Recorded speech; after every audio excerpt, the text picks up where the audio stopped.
and he has done it a lot. Senior presidential advisor. I was chairing the Committee of Parliament, Committee of Government Assurance, and we found that the presidential pledges, what he pledges and he has not fulfilled, is 11.2 trillion shillings. So you are a senior presidential advisor, and you are saying giving 40 billion shillings to those who are already okay, yet the presidential debt portfolio is increasing. No. We wonder what kind of advice you are giving the president. You were in Parliament 20 years. When did you leave Parliament? You know. Wait, that is sarcasm. 20 years ago? Yeah. You told me over 20 years ago. No, I left in 2021. 10 years ago. You said here. Yeah. So you have a debt of 11.2 trillion, and you are here donating 40 billion. What kind of advisors do we have around the president, honestly speaking? Please, Otto. And you are senior. Otto, I thought you were a better person than you were the first time I saw you. For the time you have spent in Parliament. So something, a date of 1 trillion, which we were talking about. 11.2. First of all, I haven't quantified it. Of 10 years ago, think still the same. Where are we still 10 years back? You should be better than that, or two. I expect you to be better than that. No. This report I released in 2019. Yeah. You know, presidential pledges around the country. You are talking of 10 years ago. In the last 10 years, you know what we've been doing? Those are two Sanjas. It was up to governments. Modest, to just align the debate, well, first of all, I need to make a rejoinder to what Moses Biranga stated. I am actually surprised that something is being done in government. I thought there was nothing being done. It would be very unfair for this show to end by saying the 20 million or the 100 million was a bribe to an MP. As someone who has been in Parliament for 20 years, I wouldn't say so.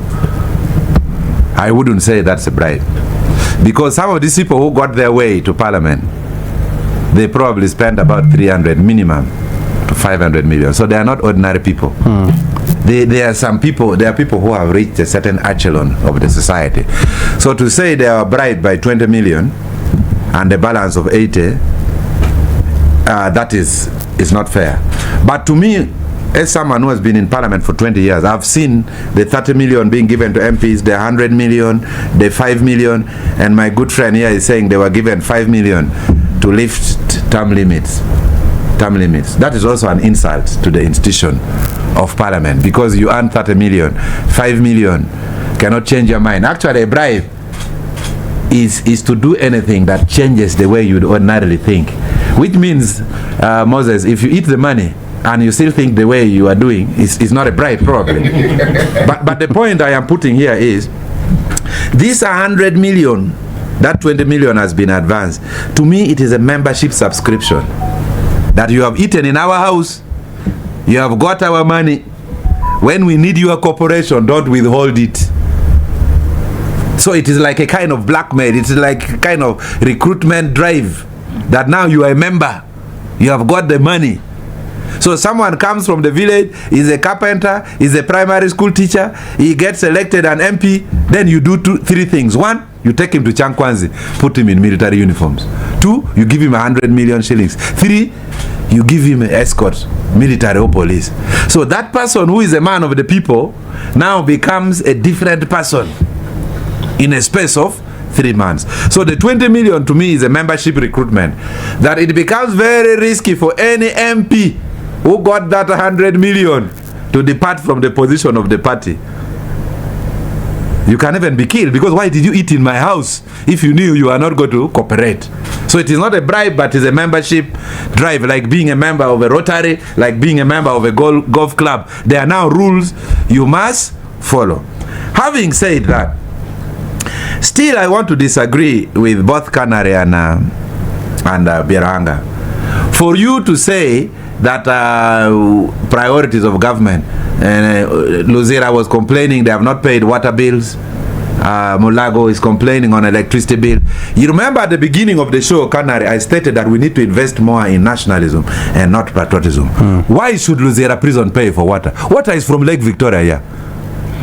Why should State House even pay 1 shilling for Umeme? Umeme is from Jinja here.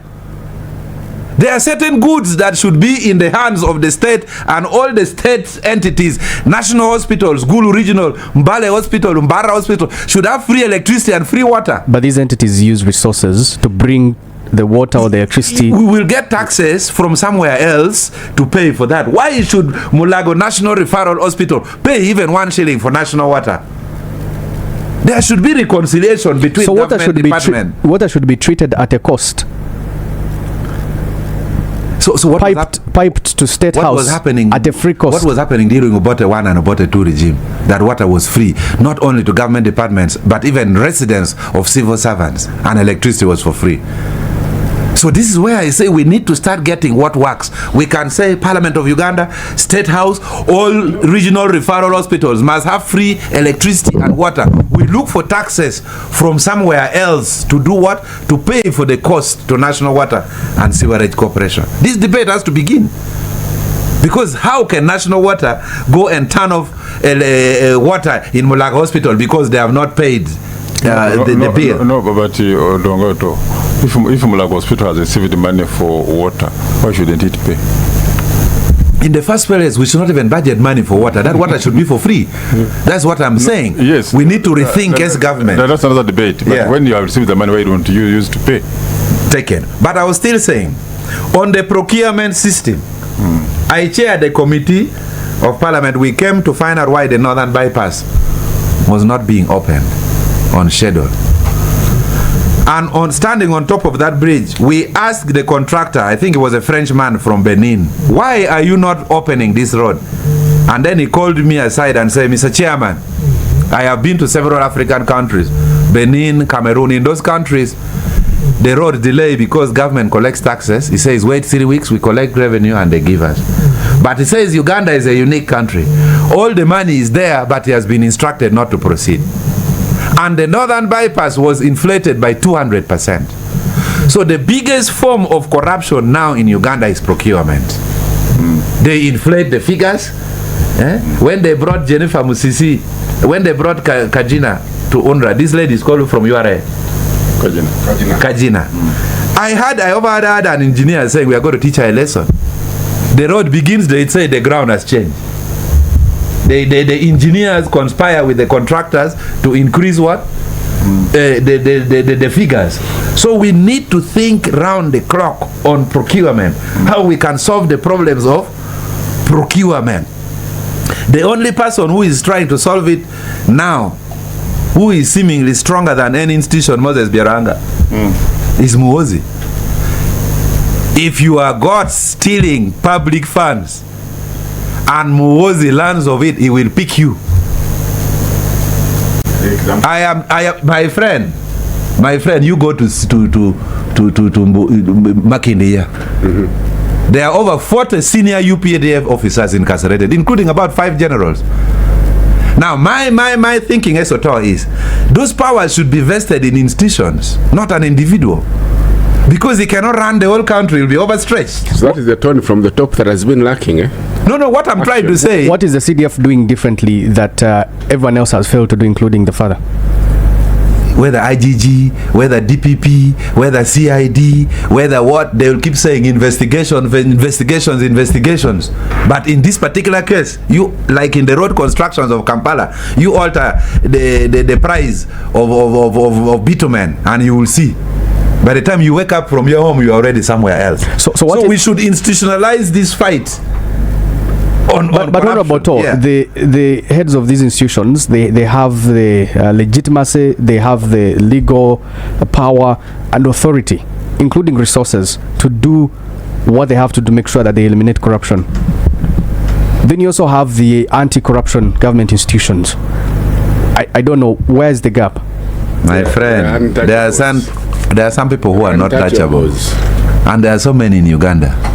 Untouchable. So a few people can touch the untouchables, and one of those few people who is now touching the untouchables is General Mose. This is a statement of fact and not opinion.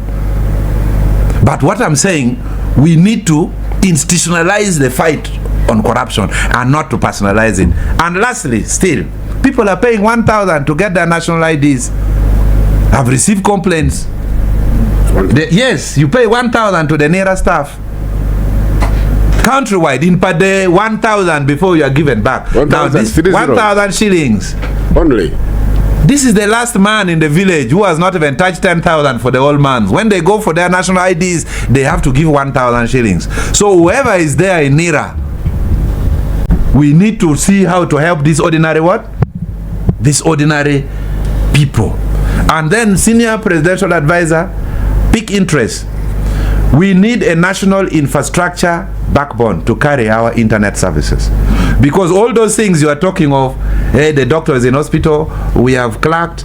The moment we are still relying on internet from MTN and Airtel, and we don't have the national infrastructure backbone from the sea up to all the sub-county headquarters of Uganda, we will still have a challenge of fighting corruption. Unfortunately, at the time I left Parliament, it was the biggest scandal.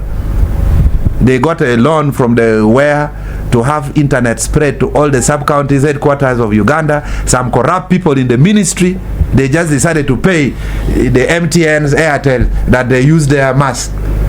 I'm talking of internet going through underground. You see these underground excavations being done by Solitech and all those companies. So we need to have a national infrastructure backbone running to all the sub-county headquarters of Uganda. Then your digitalization of corruption of the notepad of teachers in classroom, the what, so that when internet shuts off in Kashari, it's a security issue. It's a security issue that we don't have internet in Yumbe. The government cannot function there. But if you are relying on private service providers, someone will give an MTN staff 2 million, they'll go and tamper with the boosters for 3 hours, and that is the time they need for the corrupt practices to take place. Thank you.